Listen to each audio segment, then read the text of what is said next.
I grew up in a pretty standard family, just me and my folks, living in a small, cozy house at the edge of town. My dad worked the late shifts at the factory, and my mom was a cashier at the local grocery store. Money was tight, but we got by. I was their only kid, and they poured all their love into me, even though I wasn't the easiest child to care for. From a young age, I was always the sickly one, catching colds that seemed to linger for weeks and struggling with a bunch of allergies that kept me indoors more than out. I was thin, way too thin for my age, and my clothes? Well, let's just say fashion was the least of our concerns. School was a battlefield. I tried to blend into the background, but somehow, I always stood out, and not in a good way. My classmate, Sarah, she made sure of that. Sarah was everything I wasn't: popular, pretty, and always dressed like she was about to walk into a photo shoot.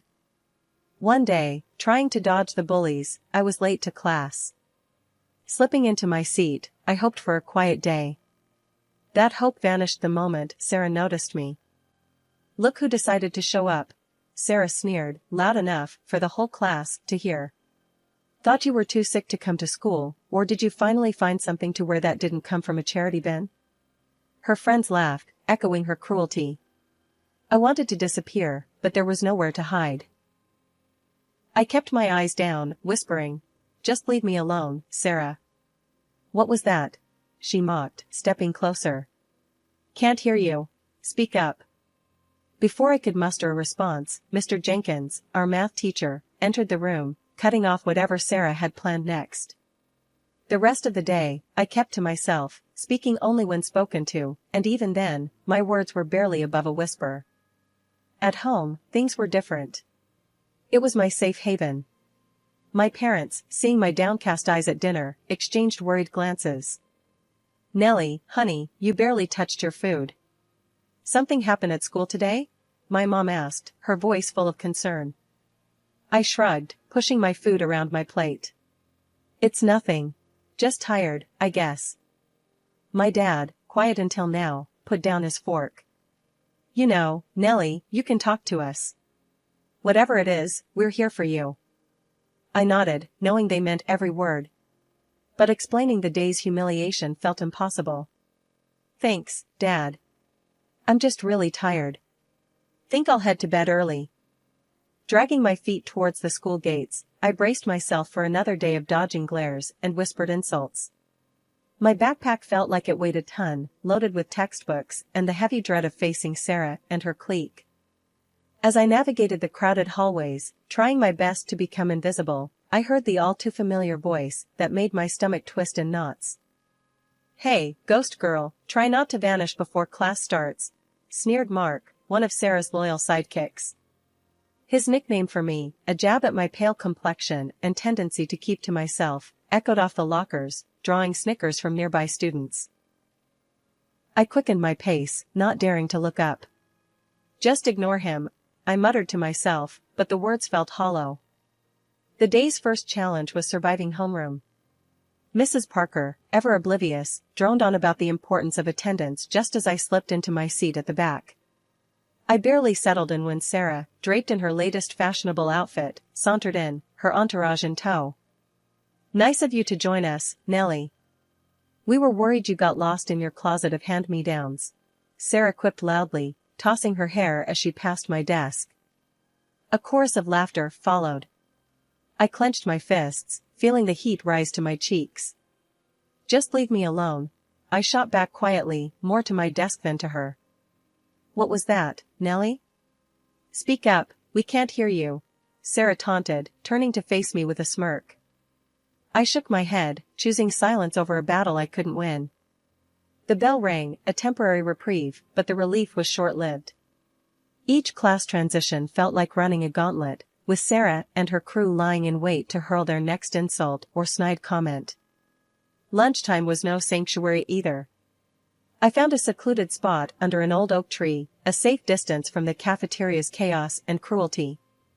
As I nibbled on my sandwich, thoughts of just disappearing consumed me. "Hey, why you sitting all by yourself here?" a voice interrupted my solitude. I looked up to see Jake, a guy from my English class. He wasn't one of Sarah's crowd, but I was wary all the same. Just like the quiet, I replied, hoping he'd take the hint and leave me be. He shrugged, unfazed, and sat down beside me. Suit yourself. Sarah's being a real piece of work, huh? I was taken aback by his bluntness. You could say that, I admitted, surprised by my own candor. Listen, Nellie, you can't let her get to you. She's all talk, Jake said, his tone earnest. I wanted to believe him, to find the strength to stand up to Sarah, but the words felt like a distant dream. Easier said than done, I mumbled, my gaze fixed on the grass below. The bell, signaling the end of lunch, snapped me out of my reverie. Gathering my things, I offered Jake a small smile. Thanks for, sitting with me. No problem. See you around, Nellie, he said, heading back to the building. The rest of the day passed in a blur. With each class, I counted down the minutes until I could escape back to the safety of my home. But the day wasn't without its lessons. Jake's unexpected kindness was a glimmer of hope, a reminder that not everyone was against me. School had become a nightmare for me, one I couldn't wake up from. Every day was a repeat of the last, dodging insults, hiding from Sarah and her gang, and trying, unsuccessfully, to blend into the background. It wasn't long before the stress of it all started to take a real toll on me. I found myself feeling physically sick, my old ailments flaring up with a vengeance, alongside new ones. Headaches, stomachaches, you name it, I had it. I was a mess, inside and out. One evening, I was curled up on the sofa, a blanket wrapped around me, trying to shake off the latest in a long line of migraines when Grandma came over. She had this way of seeing right through you, and that day was no different. Nellie, this isn't just about being sick, is it? She asked, her voice soft but firm. I tried to shrug it off. I'm fine, Grandma. Just tired. She wasn't having any of it. Nonsense. You're sick, yes, but it's not just physical, is it? It's those kids at school, isn't it? I hesitated, then the floodgates opened. I told her everything about Sarah, the bullying, the constant dread that filled my days. Grandma listened, her expression growing more concerned by the minute. When I finished, she sighed deeply. Nellie, your body is reacting to your stress and anxiety. It's making you ill. All these problems with your classmates are affecting your health. I was stunned. Could my being bullied be the reason I was always sick? Seeing my confusion, Grandma explained further. Stress can have a real, physical impact on your body. It's important we address not just the symptoms, but the cause as well. The next day, Grandma sat down with my parents and me to discuss a plan. It was clear that continuing to attend school wasn't an option, not if things stayed as they were. After much discussion, my parents decided to switch me to distance learning. It was a big change, but one that felt necessary. The difference was night and day. Away from the constant harassment and anxiety, I started to heal. My headaches became less frequent, my stomach settled, and I found myself actually able to concentrate on my studies without the looming shadow of Sarah and her taunts. I was sitting at the kitchen table one afternoon, working through a set of math problems, when Mom came in to make a cup of tea. She watched me for a moment, then said, "You seem different, Nellie. Better. Happier, even." I hadn't really thought about it, but she was right. I guess I am, I admitted. It's weird not having to worry about what's going to happen at school every day. Mom nodded, a relieved smile spreading across her face. I'm just glad to see you feeling better. We should have done this sooner. The transition wasn't without its challenges. I missed the few friends I had, and adjusting to a new way of learning took time. But as days turned into weeks, and weeks into months, I found myself grateful for the change. For the first time in a long time, I felt like I could breathe. One morning, as I logged onto my first virtual class, my mom knocked softly on my door. "Nellie, you okay with this? Missin' your friends?" she asked, peeking in with a concerned look. I paused, considering. Kinda, I admitted. But it's better than before, At least I can focus now. She nodded, her eyes softening. You just shout if you need anything, okay? I'm right downstairs. As the days turned into weeks, I found a rhythm to my new routine. The subjects I used to struggle with began to make sense, thanks to the absence of distractions and the patient guidance of my online teachers. One afternoon, after a particularly successful math session, my dad came home early and found me at my desk. Look at you, passing your classes without those bullies breathing down your neck, he said with a grin, ruffling my hair. I couldn't help but smile back. Feels weird, Dad. Good weird, though. Like, I can actually do this. That's 'cause you can, Nellie. Always could, he replied, pride evident in his voice. Yet, it wasn't all smooth sailing. The lack of social interaction began to weigh on me. I missed the face-to-face conversations, even the ones that weren't always kind. The silence of the house, once a sanctuary, started to feel more like a cage. I started to look for ways to fill the social void.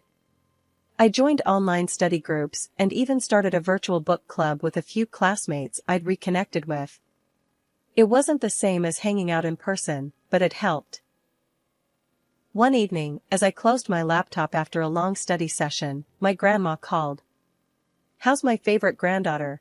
She asked, her voice warm and comforting. I'm your only granddaughter, Grandma, I teased, smiling at our ongoing joke. Details, she chuckled. How's the distance learning going? It's good, actually. I mean, I miss seeing people, but I'm doing better in school now, I shared, feeling a sense of achievement. That's my girl. You're stronger than you know, Nellie. Don't forget that, she said, her words lifting my spirits. Prom night was something I had dreaded for months. The very idea of attending filled me with anxiety. My parents, however, thought it would be good for me, a chance to close this chapter on a high note, as they put it. Despite my protests, I found myself nodding along to their encouragement. It's a once-in-a-lifetime thing, Nellie. You might regret not going, Mom said, her eyes hopeful. I couldn't bring myself to argue further, even though every fiber of my being screamed against it. So, there I was, in a simple dress that my mom and I had picked out, standing awkwardly at the back of the gym, trying my best to blend in with the walls. The gym was transformed, barely recognizable, with all the decorations and lights. Groups of my classmates, all dressed up, were laughing and dancing, enjoying the night. I couldn't help but feel like an outsider, watching the festivities from my lonely corner.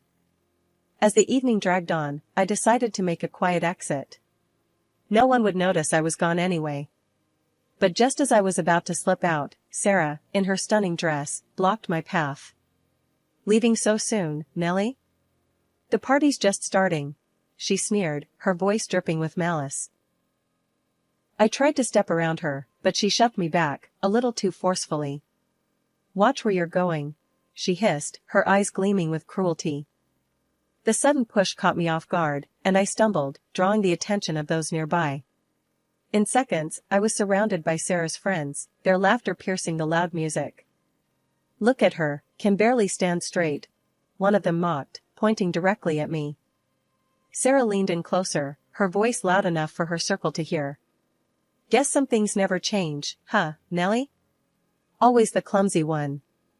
I felt my cheeks burn with embarrassment and something else, anger, maybe, or just a deep, aching sadness. Just leave me alone, Sarah, I managed to say, my voice shaky, but loud. Oh, I will, don't worry. Wouldn't want to ruin my night by spending another minute with you, she retorted, her words like daggers. The group's laughter followed me as I turned and ran, not stopping until I was safely outside, away from their taunting faces.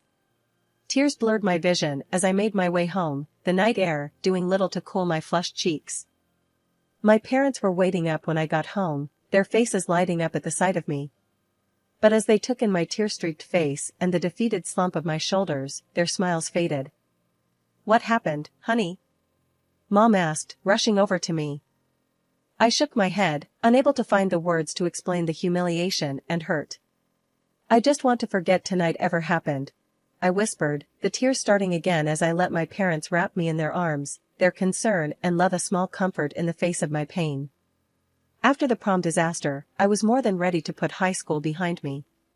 College was my chance to start fresh, to be someone new. I chose to study medicine, driven by a deep-seated desire to help others, maybe even understand a bit more about my own struggles through learning about the human body and mind. My first day at medical college felt like stepping onto another planet. Everyone was buzzing with excitement, talking about classes and future careers. I found myself outside the main lecture hall, clutching my schedule, when a girl next to me said, "Hey, you look lost too. First year?" "Yeah," I replied, grateful for the conversation. "Nellie," I introduced myself. "I'm Zoe." "Nervous?" "Terrified," I admitted with a laugh. Zoe and I stuck together, finding our way to the lecture hall. Sitting down, I felt a nervous excitement bubble up inside me. This was it, my chance to really make something of myself. As weeks turned into months, I started to come into my own. I was doing well in my classes, even making a few friends. Zoe and I became inseparable, studying together and encouraging each other through the tough exams and endless assignments. Our hard work paid off, and I found myself thriving in a way I never had before. The subject of psychosomatic medicine particularly fascinated me, the idea that the mind could have such a profound effect on the body. It resonated with my own experiences, and I dove into the research with a passion.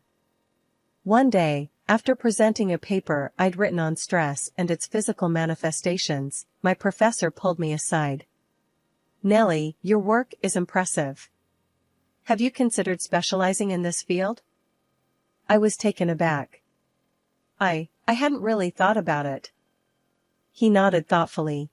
"Think about it. You have a knack for understanding the complexities of the human mind and body.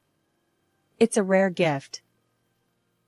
His encouragement bolstered my confidence, and I began to see a clear path ahead of me. I was going to use my past, my struggles, and turn them into something positive. I was going to help people heal, not just physically but emotionally too. As the years passed, I graduated from medical college with honors, my sights set on specializing in psychosomatic medicine. My family was proud, and I, for the first time in a long time, was proud of myself too. I had turned my life around, and I was ready to face whatever came next with a newfound strength and determination. Zoe hugged me tight on graduation day. "Look at us, we made it." "Yeah, we did," I said, smiling. "Here's to new beginnings." And as we threw our caps into the air, I felt a sense of closure. The hurt and isolation of my past were behind me. Ahead lay a future full of possibilities, a chance to make a real difference. And I was ready for it, more ready than I'd ever been. After pouring years into researching the profound effects of psycho-emotional stress on the body, my work started gaining traction. I'd written extensively on how the turmoil of our minds could physically manifest, leading to real, often severe health issues. Stress, anxiety, the grind of daily life, it all could lead to negative reactions within the body, spiraling into chronic conditions. What fascinated me most was finding ways to reverse or manage these effects, by addressing the root, the mind state.